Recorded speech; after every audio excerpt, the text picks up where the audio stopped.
Sa akin serious suggestion ko diyan, dapat ano, 2 points lang 'pag ano, kumalog sa ring, mga gano'n.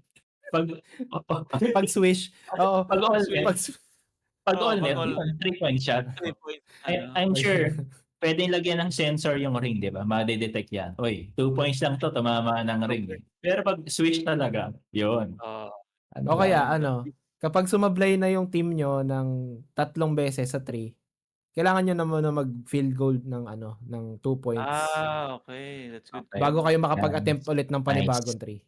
Kaso ang hirap nun, kasi yung mga players, kailangan pa nilang intindihin yun, "Ay putik nakatatlong Kaya ano na nga, tayo, sablay na tayo, so Oo, kailangan na mag-layup o jump shot." totoo. makakaapekto sa ano yun, sa yan flow ng offense.